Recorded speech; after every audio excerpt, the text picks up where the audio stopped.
guys, back with another customized video, and this time it's Master Grade Aegis Gundam. As you can see, I've done quite a little bit, basically changed the entire color scheme around. For those of you that don't know what he looks like, this is what he was before. Which is nice. I mean, I don't mind this color scheme at all. It was just a little bit too pink and it was too bland for me. So I wanted to do something different. And when I was going through my paints to kind of figure out what kind of a color scheme I would do, I kind of realized that, I actually don't have any green color paint. And so that started me thinking, okay, let's do something different. Let's do something, I don't know, army-wise. And so this color scheme came up. I thought this was an excellent idea. I don't have anything even remotely like this before. The closest thing would be the desert color scheme, which is the Gundam Sandrock that I had done. But to have an army color scheme, which is mainly green and brown, which was completely different. I've never had anything like this before, and I actually had to go buy a couple of paints to, even come close to doing something like this. So I did it, and I think it's come out pretty well. I actually wanted to do a camouflage theme in the beginning. So, you know how, for example, you have like those patterns with like 3 or 4 different colors, all different shades, but I just couldn't figure out how to do it. The maximum I could figure out how to do are 2 shades. So, for example, you color everything green, and then you tape off parts of it, and then you shape off everything, I don't know, yellow, for example, and then you take off the pieces, and then you've got the patterns with the different colors. But that's 2.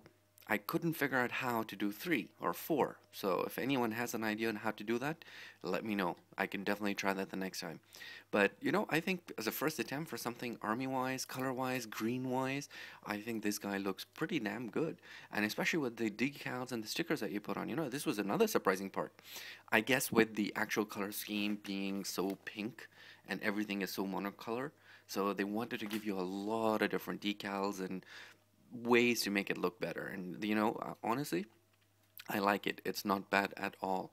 A lot of these are stickers, but they've done them pretty well, so they don't actually look like they're gonna be falling off or peeling off or anything like that. And especially once you clear coat it, it becomes okay.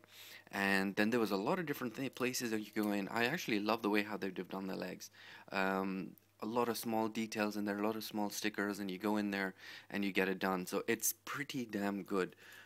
Even here, for example, the side skirts, you go in, you get a lot of details, a lot of smaller decals that you can put in, and you can make it look pretty decent. So in the end, I think it was actually pretty good. It's come out quite well. And with all the decals, luckily they still worked. In terms of stickers, by the way, I did not put that PS4 sticker, so I thought that was not looking good at my last Gundam, and I didn't want to put it on this one either. So basically, that's pretty much it. Let me kind of show you what colors I used. Basically for all the black pieces, which are for the side skirts, the feet, and a couple of the smaller parts in there, I have used black flat. And then for all the brown pieces, I have used Ace's warm brown, which is a very nice color. And this matches up very nicely. This is one of the newer colors that I came up with. This is Krylon's Italian Olive. I was a little bit hesitant when I got this guy, but I'm very happy. I mean, if you look at it, it's very cool. The shade is very nice, it comes off clean, and it's exactly the same color as I had wanted it to be. And then a few of the highlights, so for example the V-fins and the back tailspin and all the armors and that sort of stuff, I have used this, which is also something new, Krylon's Ivy Leaf. It's okay, it's very hard to use because of the way it goes on. It's a very light color, so even if you use gray primer, this will not come off that well, so you need to use white primer or something like that. But it's an okay color, it's a little bit hard to use. And then for all the small highlights, for example, the top part of the shield, the kneecaps, this part, I have used Ace's Antique White. This is always a nice color to have.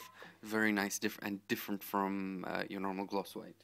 And finally, before I actually put anything on, because it was such a pink color, you can't paint anything on top of it, I use Krylon's gray primer. I think this works the best, because I tried using the white primer a little bit, and it was too light, so I had to use, for example, 2 or 3 coats of the white primer just to get it somewhere somewhere I could actually use it. With the gray primer, it was just 1 coat, and then I could go ahead and do everything.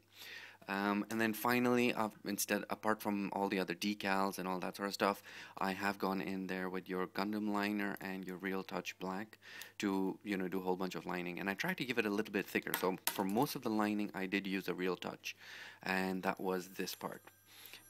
And that's pretty much it. I haven't really used anything else.